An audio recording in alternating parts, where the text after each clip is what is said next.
Chapter 13. The Triumphs of Enthusiasm. The labor we delight in physics pain. Shakespeare. The only conclusive evidence of a man's sincerity is that he gives himself for a principle.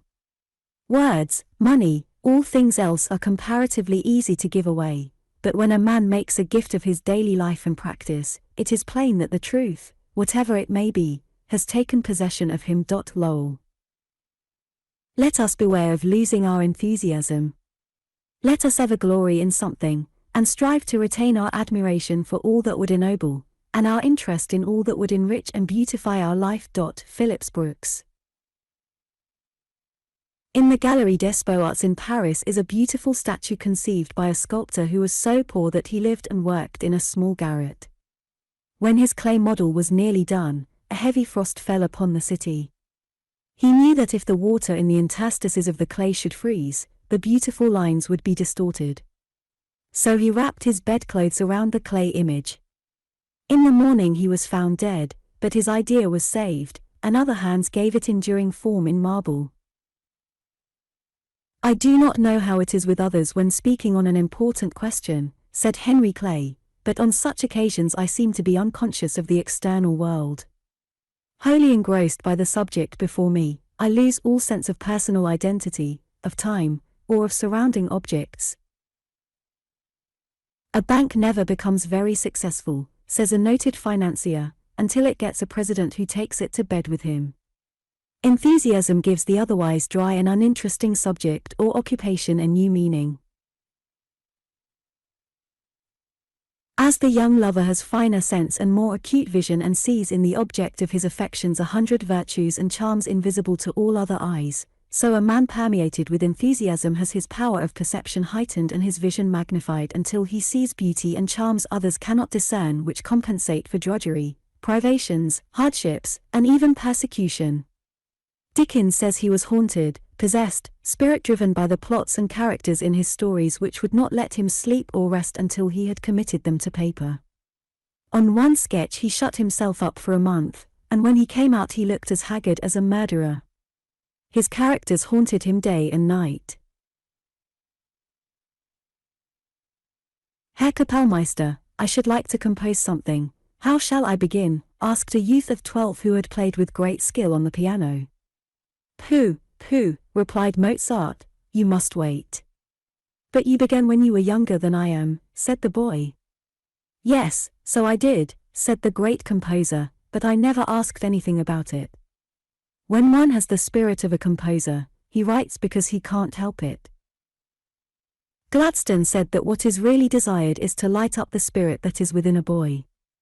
In some sense and in some degree, in some effectual degree, there is in every boy the material of good work in the world, in every boy, not only in those who are brilliant, not only in those who are quick, but in those who are stolid, and even in those who are dull, or who seem to be dull.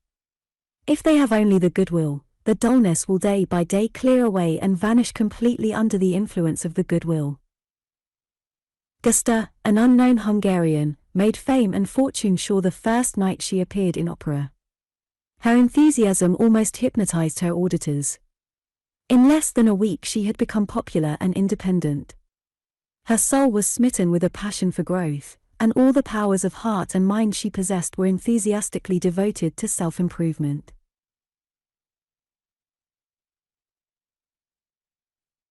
All great works of art have been produced when the artist was intoxicated with the passion for beauty and form which would not let him rest until his thought was expressed in marble or on canvas.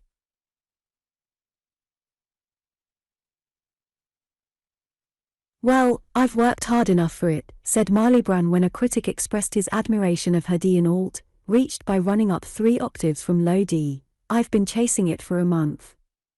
I pursued it everywhere, when I was dressing, when I was doing my hair, and at last I found it on the toe of a shoe that I was putting on. Every great and commanding moment in the annals of the world, says Emerson, is the triumph of some enthusiasm. The victories of the Arabs after Mahomet, who, in a few years, from a small and mean beginning, established a larger empire than that of Rome, is an example. They did they knew not what. The naked Dirah, horsed on an idea, was found an overmatch for a troop of cavalry. The women fought like men and conquered the Roman men. They were miserably equipped, miserably fed, but they were temperance troops. There was neither brandy nor flesh needed to feed them. They conquered Asia and Africa and Spain on barley. The Caliph Omar's walking stick struck more terror into those who saw it than another man's sword. It was enthusiasm that enabled Napoleon to make a campaign in 2 weeks that would have taken another a year to accomplish. "These Frenchmen are not men, they fly," said the Austrians in consternation. In 15 days Napoleon, in his first Italian campaign, had gained 6 victories, taken 21 standards, 55 pieces of cannon, had captured 15,000 prisoners, and had conquered Piedmont. After this astonishing avalanche, a discomfited Austrian general said, "This young commander knows nothing whatever about the art of war. He is a perfect ignoramus. There is no doing anything with him." But his soldiers followed their little corporal with an enthusiasm which knew no defeat or disaster. "There are important cases," says A. H. K. Boyd, "in which the difference between half a heart and a whole heart makes just the difference between signal defeat and a splendid victory." "Should I die this minute," said Nelson at an important crisis, "want of frigates would be found written on my heart."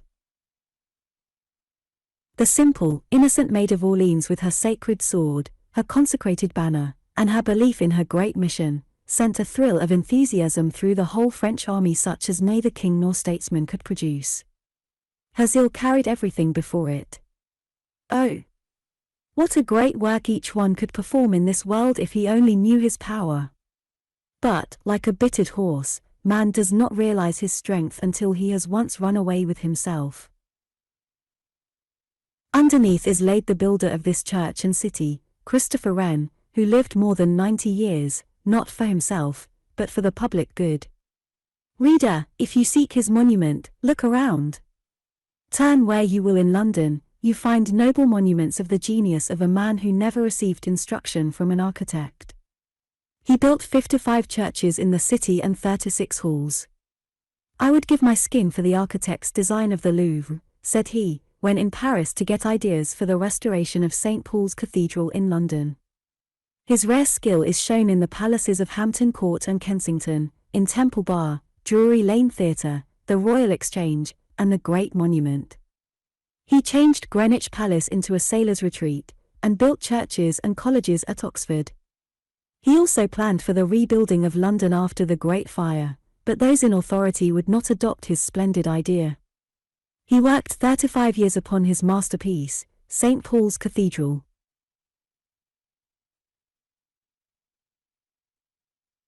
Although he lived so long, and was exceedingly healthy in later life, he was so delicate as a child that he was a constant source of anxiety to his parents.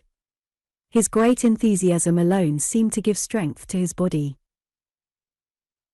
Indifference never leads armies that conquer, never models statues that live, nor breathes sublime music, nor harnesses the forces of nature, nor rears impressive architecture, nor moves the soul with poetry, nor the world with heroic philanthropies. Enthusiasm, as Charles Bell says of the hand, wrought the statue of Memnon and hung the brazen gates of Thebes. It fixed the mariner's trembling needle upon its axis, and first heaved the tremendous bar of the printing press. It opened the tubes for Galileo, until world after world swept before his vision, and it reefed the high topsail that rustled over Columbus in the morning breezes of the Bahamas. It has held the sword with which freedom has fought her battles, and poised the axe of the dauntless woodman as he opened the paths of civilization, and turned the mystic leaves upon which Milton and Shakespeare inscribed their burning thoughts. Horace Greeley said that the best product of labor is the high-minded workman with an enthusiasm for his work. The best method is obtained by earnestness, said Salvini. If you can impress people with the conviction that you feel what you say, they will pardon many shortcomings. And above all, study, study, study. All the genius in the world will not help you along with any art, unless you become a hard student. It has taken me years to master a single part. There is a go, a zeal, a furore, almost a fanaticism for one's ideals or calling, that is peculiar to our American temperament and life. You do not find this in tropical countries. It did not exist 50 years ago. It could not be found then even on the London Exchange. But the influence of the United States and of Australia, where, if a person is to succeed, he must be on the jump with all the order of his being, has finally extended until what used to be the peculiar strength of a few great minds has now become characteristic of the leading nations. Enthusiasm is the being awake, it is the tingling of every fiber of one's being to do the work that one's heart desires. Enthusiasm made Victor Hugo lock up his clothes while writing Notre Dame, that he might not leave the work until it was finished.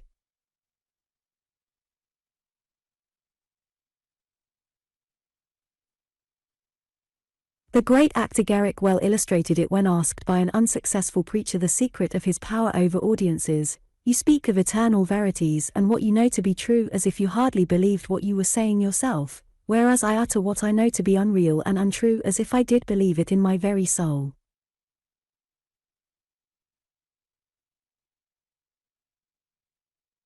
When he comes into a room, every man feels as if he had taken a tonic and had a new lease of life, said a man when asked the reason for his selection, after he, with 2 companions, had written upon a slip of paper the name of the most agreeable companion he had ever met.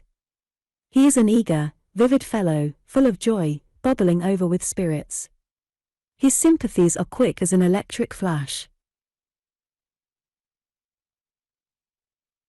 He throws himself into the occasion, whatever it may be, with his whole heart, said the second, in praise of the man of his choice. He makes the best of everything, said the third, speaking of his own most cherished acquaintance. The 3 were traveling correspondents of great English journals, who had visited every quarter of the world and talked with all kinds of men. The papers were examined and all were found to contain the name of a prominent lawyer in Melbourne, Australia. If it were not for respect for human opinions, said Madame de Stael to M. Mole, I would not open my window to see the Bay of Naples for the first time, while I would go 500 leagues to talk with a man of genius whom I had not seen. Enthusiasm is that secret and harmonious spirit which hovers over the production of genius, throwing the reader of a book, or the spectator of a statue, into the very ideal presence whence these works have originated. One moonlight evening in winter, writes the biographer of Beethoven, we were walking through a narrow street of Bonn. Hush! Exclaimed the great composer, suddenly pausing before a little, mean dwelling, what sound is that? It is from my sonata in F. Hark! How well it is played!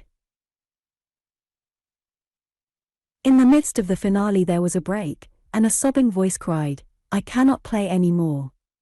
It is so beautiful, it is utterly beyond my power to do it justice. Oh, what would I not give to go to the concert at Cologne? Ah! My sister, said a second voice, why create regrets when there is no remedy? We can scarcely pay our rent. You are right, said the first speaker, and yet I wish for once in my life to hear some really good music. But it is of no use. Let us go in, said Beethoven. Go in. I remonstrated, what should we go in for?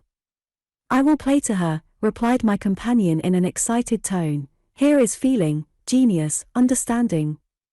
I will play to her, and she will understand it. Pardon me, he continued, as he opened the door and saw a young man sitting by a table, mending shoes, and a young girl leaning sorrowfully upon an old-fashioned piano. I heard music and was tempted to enter. I am a musician. I also overheard something of what you said. You wish to hear, that is, you would like, that is, shall I play for you?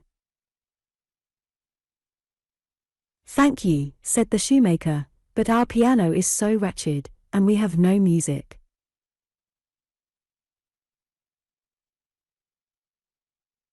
No music, exclaimed the composer. How, then, does the young lady I entreat your pardon, he added, stammering as he saw that the girl was blind, I had not perceived before. Then you play by ear?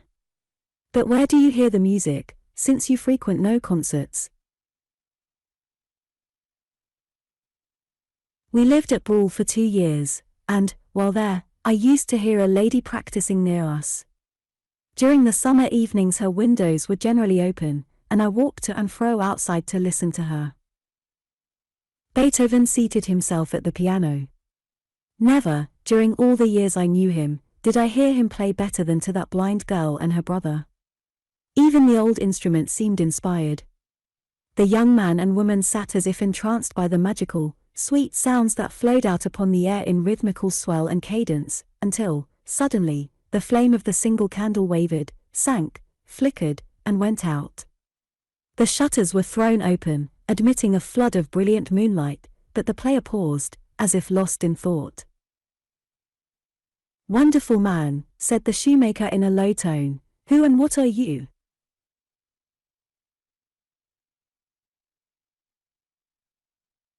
"Listen," replied the master, and he played the opening bars of the sonata in F. "Then you are Beethoven," burst from the young people in delighted recognition. "Oh, play to us once more," they added, as he rose to go, "only once more."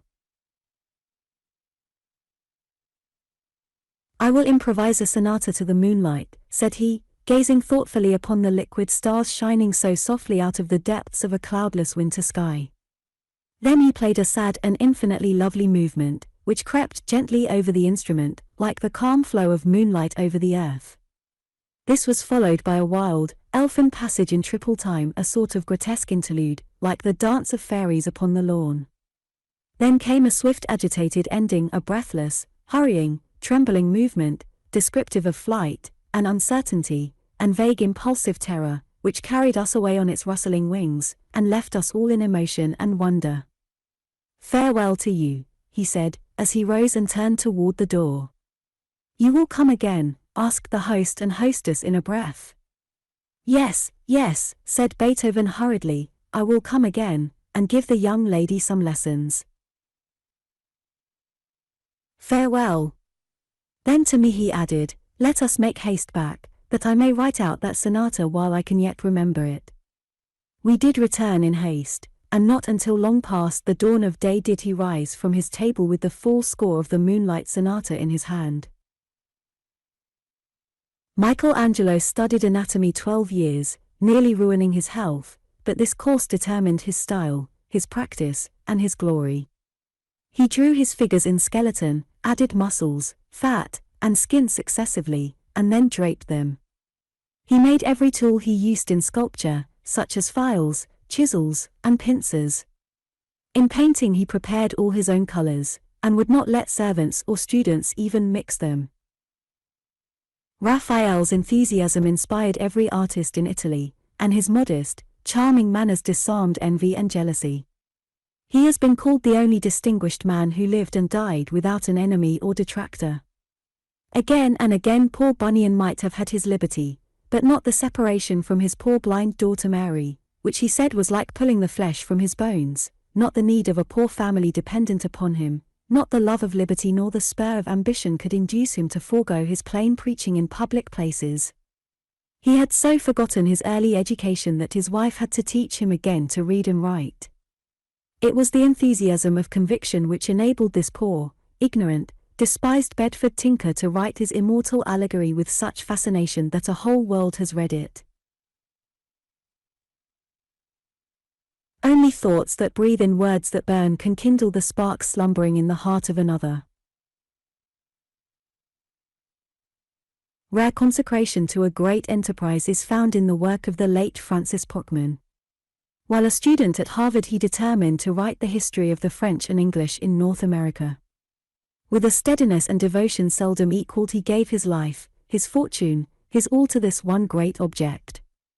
Although he had, while among the Dakota Indians, collecting material for his history, ruined his health and could not use his eyes more than 5 minutes at a time for 50 years, he did not swerve a hair's breadth from the high purpose formed in his youth, until he gave to the world the best history upon this subject ever written. After Lincoln had walked 6 miles to borrow a grammar, he returned home and burned one shaving after another while he studied the precious prize. Gilbert Becket, an English crusader, was taken prisoner and became a slave in the palace of a Saracen prince, where he not only gained the confidence of his master, but also the love of his master's fair daughter. By and by he escaped and returned to England, but the devoted girl determined to follow him. She knew but 2 words of the English language, London and Gilbert, but by repeating the first she obtained passage in a vessel to the great metropolis, and then she went from street to street pronouncing the other, Gilbert. At last she came to the street on which Gilbert lived in prosperity. The unusual crowd drew the family to the window, when Gilbert himself saw and recognized her, and took to his arms and home his far-come princess with her solitary fond word. The most irresistible charm of youth is its bubbling enthusiasm. Youth sees no darkness ahead, no defile that has no outlet, it forgets that there is such a thing as failure in the world, and believes that mankind has been waiting all these centuries for him to come and be the liberator of truth and energy and beauty. Of what use was it to forbid the boy Handel to touch a musical instrument, or to forbid him going to school, lest he learn the gamut? He stole midnight interviews with a dumb spinet in a secret attic. The boy Bach copied whole books of studies by moonlight, for want of a candle churlishly denied. Nor was he disheartened when these copies were taken from him. The painter West began in a garret, and plundered the family cat for bristles to make his brushes. It is the enthusiasm of youth which cuts the Gordian knot age cannot untie. People smile at the enthusiasm of youth, says Charles Kingsley, that enthusiasm which they themselves secretly look back to with a sigh, perhaps unconscious that it is partly their own fault that they ever lost it. How much the world owes to the enthusiasm of Dante. Tennyson wrote his first volume at 18, and at 19 gained a medal at Cambridge. The most beautiful works of all art were done in youth, says Ruskin. Almost everything that is great has been done by youth, wrote Disraeli. The world's interests are, under God, in the hands of the young, says Dr. Trumbull. It was the youth Hercules that performed the 12 labors. Enthusiastic youth faces the sun, it shadows all behind it. The heart rules youth, the head, manhood. Alexander was a mere youth when he rolled back the Asiatic hordes that threatened to overwhelm European civilization almost at its birth. Napoleon had conquered Italy at 25. Byron and Raphael died at 37, an age which has been fatal to many a genius, and Poe lived but a few months longer. Romulus founded Rome at 20. Pitt and Bolingbroke were ministers almost before they were men. Gladstone was in Parliament in early manhood. Newton made some of his greatest discoveries before he was 25. Keats died at 25, Shelley at 29. Luther was a triumphant reformer at 25. It is said that no English poet ever equaled Chatterton at 21.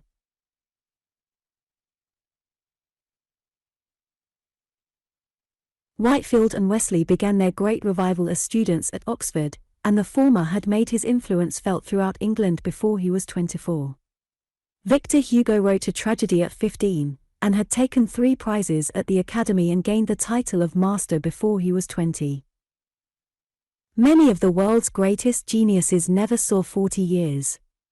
Never before has the young man, who is driven by his enthusiasm, had such an opportunity as he has today. It is the age of young men and young women.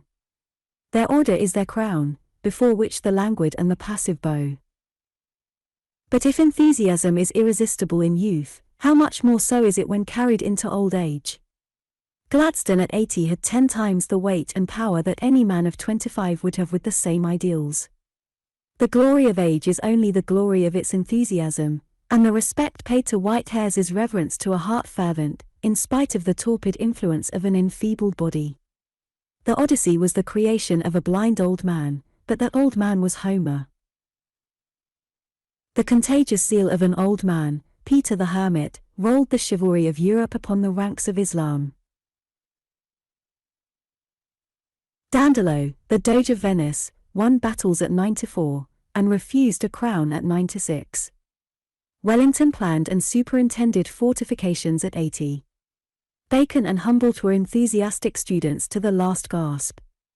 Wise old Montaigne was shrewd in his greybeard wisdom and loving life, even in the midst of his fits of gout and colic. Dr. Johnson's best work, The Lives of the Poets, was written when he was 78. Defoe was 58 when he published Robinson Crusoe. Newton wrote New Briefs to his Principia at 83. Plato died writing, at 81. Tom Scott began the study of Hebrew at 86. Galileo was nearly 70 when he wrote on the laws of motion. James Watt learned German at 85. Mrs. Somerville finished her molecular and microscopic science at 89. Humboldt completed his Cosmos at 90, a month before his death.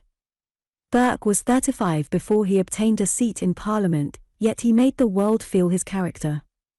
Unknown at 40, Grant was one of the most famous generals in history at 42. Eli Whitney was 23 when he decided to prepare for college, and 30 when he graduated from Yale, yet his cotton gin opened a great industrial future for the southern states. What a power was Bismarck at 80? Lord Palmerston was an old boy to the last. He became Prime Minister of England the second time at 75, and died Prime Minister at 81. Galileo at 77, blind and feeble, was working every day, adapting the principle of the pendulum to clocks. George Stephenson did not learn to read and write until he had reached manhood. Some of Longfellow's, Whittier's, and Tennyson's best work was done after they were 70. At 63 Dryden began the translation of the Aeneid. Robert Hall learned Italian when past 60, that he might read Dante in the original. Noah Webster studied 17 languages after he was 50. Cicero said well that men are like wine, age sours the bad and improves the good. With enthusiasm we may retain the youth of the spirit until the hair is silvered, even as the Gulf Stream softens the rigors of northern Europe. How ages thine heart towards youth? If not, doubt thy fitness for thy work.